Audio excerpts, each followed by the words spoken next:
Welcome to Guelph Fight Wrestle Hut. Today we are doing another wrestler spotlight. I am Andrew Sennedra. This is the Pink Panther, Captain Witchfingers, and today we are talking about PCO, Pierre Carl Ouellet.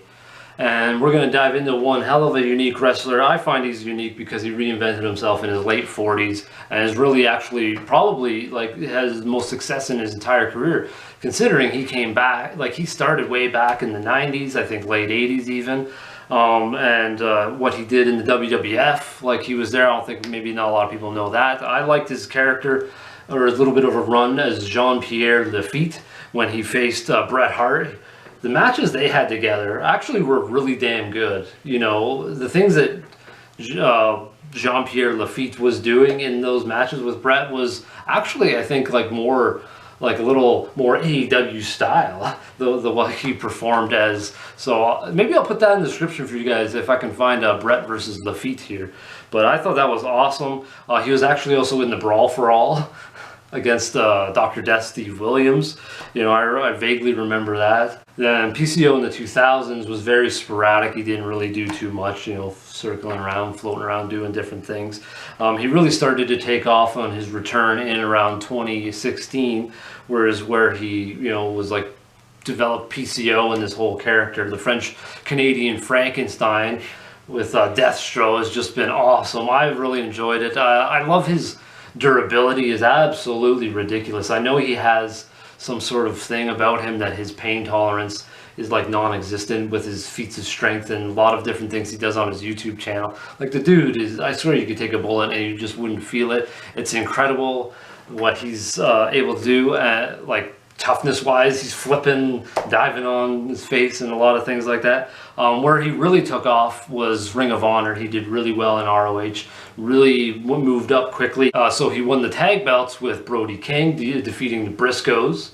And then not too long after that, he won the six-man tag titles with Brody King and Marty Scurll, beating the Kingdom as Matt Taven and Vincent and so they definitely had some very incredible wins.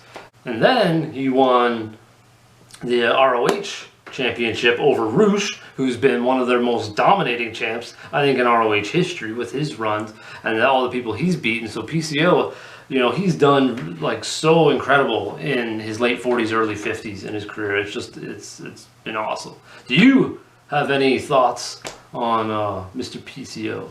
Yeah, I also want to mention the same things that you mentioned about his toughness is insane. He's got a YouTube channel where he does all these crazy things, and then you see his high, crazy, impedant endurance kind of thing. I thought I had feats of strength that he can do kind of thing, and like you said, diving outside, and then you gash yourself like that. I'm who does that? Yeah, I remember that one match he had. He malfunctions, and he dives outside and busts his eyebrow wide open, and then wrestles the whole match. And it was just yeah, sure.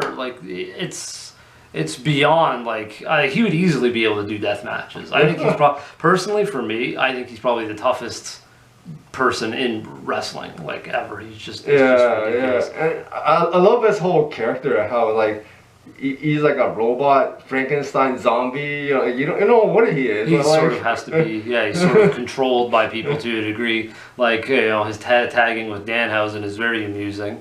That sort of leads us to a fun fact about PCO. Speaking of malfunctions, I think this guy's malfunctioning. Wake up!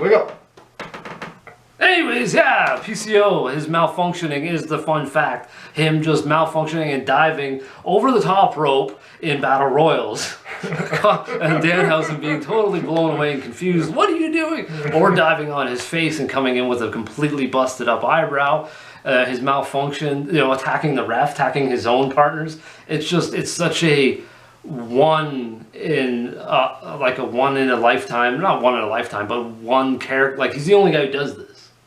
So it's very innovative, very unique, very funny. It works so well for his personality.